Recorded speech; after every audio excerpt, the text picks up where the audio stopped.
The utility of common sense in daily life. As our philosopher explains, the influence of common sense is above all appreciation of daily events. We have, he continues, very rarely in life the opportunity of making grave decisions, but we are called upon daily to resolve unimportant problems, and we can only do it in a judicious way if we are allowed to devote ourselves to certain kinds of investigation. This is what may be called to judge with discrimination, otherwise with common sense. Without this faculty, it is vain that our memory amasses the materials which must serve us in the comparative examination of facts. And this examination can only be spoiled by decrepitude if common sense did not succeed in dictating its conclusions to us.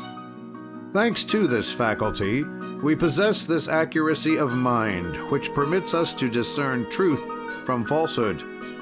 It is this power which aids us in distinguishing what we should consider as a duty, as a right, or as a thing conforming to equity established by the laws of intelligence. Without common sense, we should be like an inexperienced gardener who for want of knowledge would allow the tares to grow and would neglect the plants whose function is to nourish man. In order to conform to the habit of judging with common sense, one ought first to lay down the following principle. No fact can exist unless there is a sufficient motive to determine its nature. It is when operating on the elements furnished us by common sense that we are able to discern the quality of the object of our attention. One day, a sage, whom people gladly consulted, was asked by what means he had learned to know so well the exact proportion of things so that he never failed to attribute to them their real value. Why, they added, can you foresee so exactly the evil and direct us to that which is right and just? And the superstitious people added, are you not in communication with the spirits which float in space, which come from the other world? Would you not be counseled by voices which we have not the power to hear? And do you not see things which are visible to you alone? You are right, replied the saintly man, smiling. I have indeed the power to hear and to see that which you do not perceive, but sorcery has no relation to the power which is attributed to me. If you wish, you will be able to possess it in your turn, for my means are not a secret. I keep my eyes and ears open. And as everyone burst out laughing, believing it a joke, the sage began again. But this is not all. After having seen and heard, I call to my aid all the qualities which constitute common sense. And thanks to this faculty, I draw my conclusions from my experience, from which enthusiasm, fancy, as well as personal interest are totally excluded. This done, and my judgment being formulated in my thought, I adapt it to the circumstances, and especially to the material situation and to the mentality of those who consult me. From these counsels, thinks the shogun, we must draw a precious lesson. It is true that an exigency, physical or moral, can determine in different individuals a very different resolution. According to the manner of life adopted, or the direction given to one's duties, different resolutions can be made without lacking common sense. It is indisputable that what represents social obligations does not demand the same conduct from the peasant as from the prince. We should outrage common sense in presenting a workman with a gorgeous robe suitable for great ceremonies in which to do his work, but reason would be equally outraged if one put on a shabby costume to go to the palace of the Mikado. The nature of resolutions inspired by common sense varies according to environment, the time, and the state of mind in which one is. These conditions make of this quality of virtue really worth acquiring, for it is more difficult to conquer than many others, and its effects are of infinite variety. But as always, Yoritomo, after having signaled the danger and indicated the remedy, gives us the manner of its application. That which follows is marked by that simplicity of conception and facility of execution which render the doctrine of the Nippon philosopher absolutely efficacious. Instead of losing himself by digressing from his subject and by placing himself on the summits of psychology, he remains with us, puts himself on the level of the most humble among us, and says to us all, "The best way to use common sense in daily life consists in declaring one's honest intentions.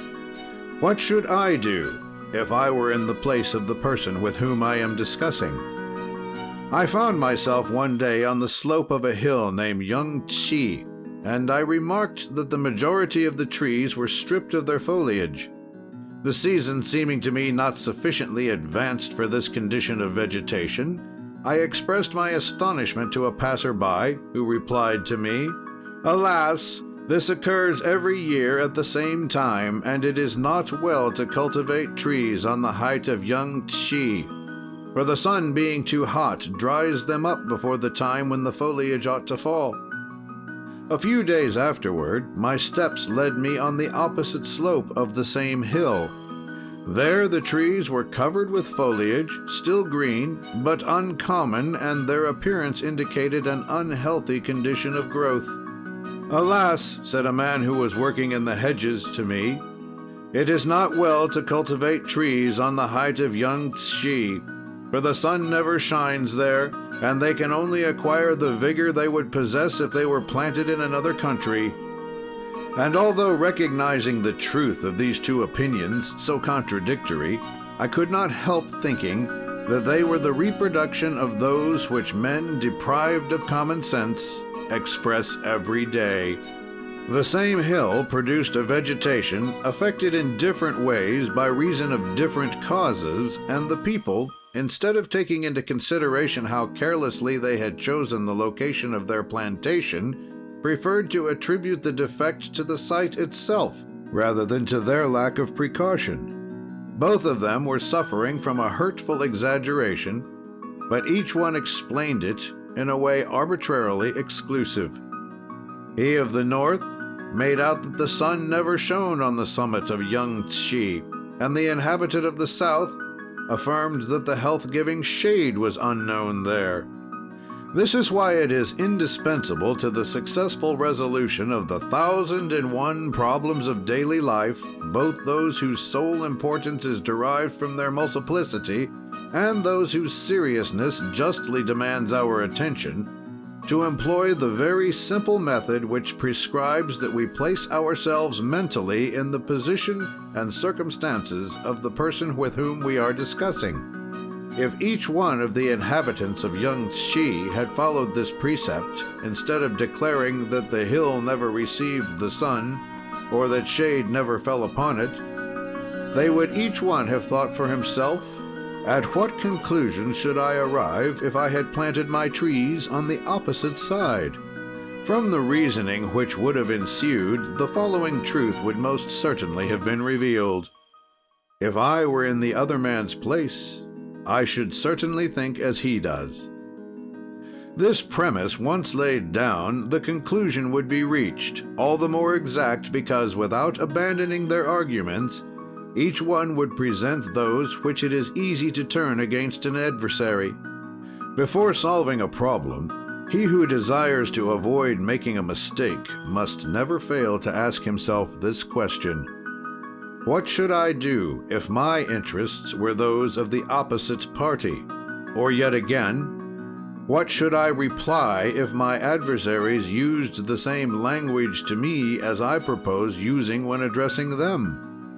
This method is valuable in that it raises unexpected objections which the mind would not consider if one had simply studied the question from one's own point of view. It is a self-evident fact that according to the state of mind in which we are, things assume different proportions in the rendering of judgment on them. We must not argue as children do, who, not having the sense of calculating distances, ask how the man standing near to them will be able to enter his house which they see far away, and which seems to them of microscopic dimensions. One departs from common sense when one attributes to insignificant things a fundamental value. We neglect to consider it in a most serious way when we adopt principles contrary to the general consensus of opinion accredited in the environment in which we are living. A high dignitary of the court, says Yoritomo, would be lacking in common sense if he wished to conduct himself as a peasant, and on the other hand, a peasant would give a proof of great folly were he to attempt the remodeling of his life on the principles adopted by the courtiers. He who, passing his life in camps, wished to think and act like the philosopher, whose books are his principal society, would cause people to doubt his wisdom, and the thinker who should adopt publicly the methods of a swashbuckler would only inspire contempt. In ordinary life, one ought to consider this faculty of common sense as the ruling principle of conduct. One can be lacking in thought, in audacity, in brilliant qualities, if only one possesses common sense. It takes the place of intelligence in many people whose minds, unaccustomed to subtle argument, only lend themselves to very simple reasoning. A versatile mentality rarely belongs to such minds because it is not their forte to unfold hidden truths. It walks in the light and keeps in the very middle of the road, far from the ambushes which may be concealed by the hedges of the crossroads. Many people gifted with common sense but deprived of ordinary intelligence have amassed a fortune. But never, no matter how clever he may be, has a man known success if he has not strictly observed the laws of common sense.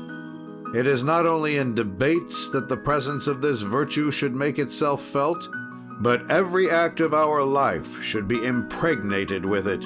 There are no circumstances, no matter how insignificant they may appear, where the intervention of common sense would be undesirable. It is only common sense which will indicate the course of conduct to be pursued, so as not to hurt the feelings or offend the prejudices of other people. There are great savants whose science, freed from all puerile beliefs, rises above current superstition. They would consider it a great lack of common sense if they expounded their theories before the humble-minded, whose blind faith would be injured thereby. Of two things one is certain. Either they would refuse to believe such theories, and this display of learning would be fruitless, or their habitual credulity would be troubled, and they would lose their tranquility without acquiring a conviction sufficiently strong to give them perfect peace of mind. Even in things which concern health, common sense is applicable to daily life. It is common sense which will preserve us from excesses by establishing the equilibrium of the annoyances which result from them with reference to the doubtful pleasure which they procure. Thanks to common sense, we shall avoid the weariness of late nights and the danger of giving oneself up to the delights of dissipation. It is common sense, says the philosopher, which forces us at a banquet to raise our eyes to the hourglass to find out how late it is. It is under the inspiration of this great quality of mind that we shall avoid putting to our lips the cup already emptied many times. Common sense will reflect upon the mirror of our imagination the specter of the day after the orgy. It will evoke the monster of the headache which works upon the suffering cranium with its claws of steel, and at some future day it will show us precocious decrepitude as well as all bodily ills which precede the final decay of those who yield to their passions. It will also impose upon us the performance of duty under the form which it has adopted for each individual. Common sense represents for some the care of public affairs, for others those of the family, for us all the great desire to leave intact to our descendants the name which we have received from our fathers. For some of those still very young, it is like a lover long desired. For sages and warriors, it blows the trumpet of glory. Finally, common sense is the chosen purpose of everyone, courted, demanded, desired, or accepted, but it exists, and under the penalty of most serious inconveniences, it does not permit us to forget its existence. Coming down from the heights where he allows himself to be transported at times for a brief moment, Yoritomo tells us the part played by common sense with reference to health. Common sense, he assures us, is the wisest physician whom it is possible to consult. If we followed its advice, we should avoid the 1,001 little annoyances of illnesses caused by imprudence.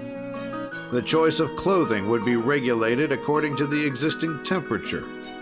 One would avoid the passing at once from extreme heat to extreme cold. One would never proffer this stupid reflection, "Bah, I shall take care of myself," which impudent people declare when exposing themselves carelessly to take cold. We should understand that disease is a cause of unparalleled disorder and discord. In addition to the thought of possible sufferings, that of grief for those whom we love, joined to the apprehension of a cessation of social functions on whose achievement depends our fortune, would suffice to eliminate all idea of imprudence if we had the habit of allowing common sense to participate in all our actions of daily life. To those who walk under its guidance, it manifests itself without ceasing. It dominates all actions without their being compelled to separate themselves from it. It is unconsciously that they appeal to common sense, and they have no need of making an effort to follow its laws. Common sense is the intelligence of instinct. End of Chapter 6 of Common Sense, How to Exercise It. Recording by Thomas Rose.